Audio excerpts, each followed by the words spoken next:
வணக்கம். மாலை முரசு செய்திகளை விரிவாக பார்ப்பதற்கு முன் தலைப்புச் செய்திகள். கர்நாடக அணையில் இருந்து காவிரியில் நீர்த்திறப்பு அதிகரிப்பு. வினாடிக்கு 50,500 கன அடி நீர் திறக்கப்பட்டுள்ளதால் கரையோர மக்களுக்கு எச்சரிக்கை.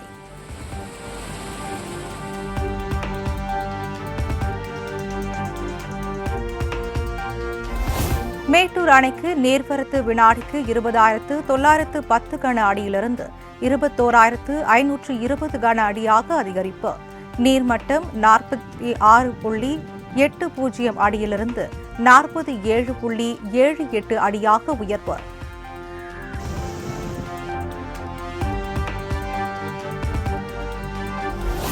நீலகிரி மாவட்டம் கூடலூர் அருகே வெள்ளம் சூழ்ந்ததால் வீடுகளை விட்டு வெளியேற முடியாமல் தவித்த 13 குடும்பத்தினர். தமிழ்நாடு பேரிடர் மீட்புக் குழுவினர் விரைந்து செயல்பட்டு மக்களை மீட்டனர்.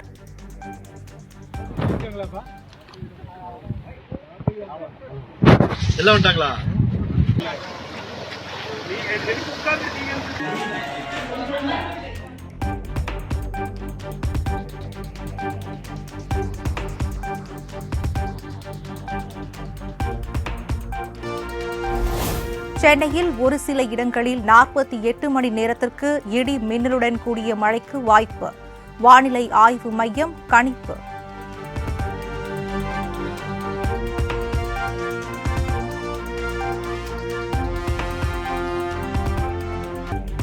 நீலகிரி, கோவை மாவட்டங்களில் ஓரிரு இடங்களில் இன்றும் நாளையும் கனமழை முதல் மிக கனமழைக்கான ஆரஞ்சு எச்சரிக்கை.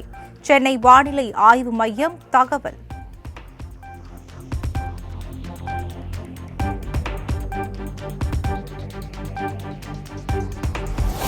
தொடர் கனமழையால் அமராவதி நீர்பிடிப்பு பகுதியான பாம்பாற்றில் கடும் வெள்ளப்பெருக்கு. பொதுப்பணித்துறை அதிகாரிகள் அமராவதி அணை பகுதிகளில் கண்காணிப்பு பணியில் தீவிரம்.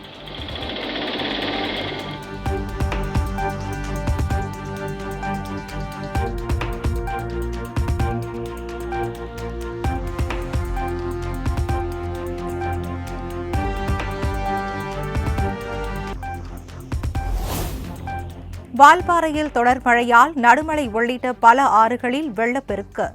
சோலையாறு, பிர்லா அருவியில் நீர்வரத்து அதிகரிப்பு.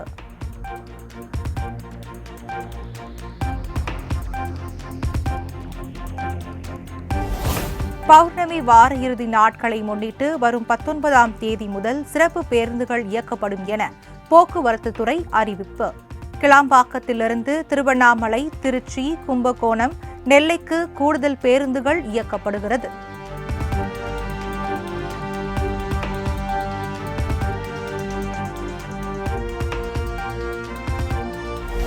முன்னாள் நீதிபதி சந்துரு திமுகவின் கொள்கை பரப்பு செயலாளராக புதிய அவதாரம் எடுத்துள்ளார் என அண்ணாமலை விமர்சனம். திமுகவின் கொள்கைகளை அறிக்கையாக கொடுத்தால் மக்களிடையே எதிர்ப்புகள் வரும் என்பதை இனியாவது உணர வேண்டும் என காட்டம்.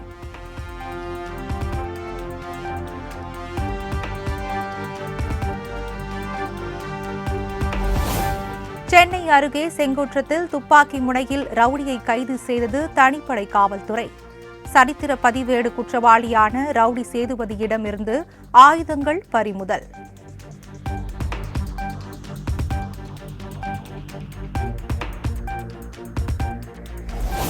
சென்னையில் கஞ்சா விற்பனை வழக்கில் பாஜக நிர்வாகி உள்ளிட்ட 3 பேர் கைது. வீட்டில் கஞ்சா பதுக்கி வைத்து விற்பனை செய்து வந்த நிலையில் போலீசார் நடவடிக்கை.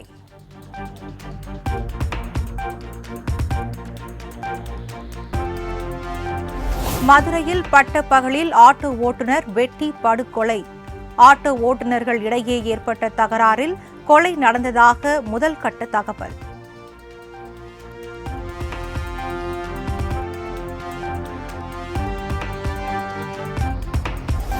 மாஞ்சோலையில் கனமழை காரணமாக 4 நாட்களாக மின்சாரமின்றி தவிக்கும் தொழிலாளர்கள்.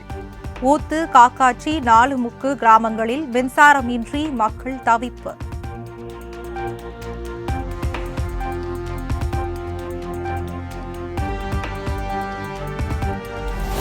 பேருந்து கட்டணம் உயர்த்தப்படுமா என்ற கேள்விக்கு மறுப்பு தெரிவித்த அமைச்சர் சிவசங்கர், அவ்வாறு எந்த தகவலும் இல்லை என திட்டவட்டம். அது குறித்து ஒரு ஆலோசனை கூட்டம் நடத்தப்பட்டு இந்த பேருந்து நிலையம் முழு பயன்பாட்டிற்கு கொண்டு வருவதற்கு நடவடிக்கை எடுக்கப்படும்.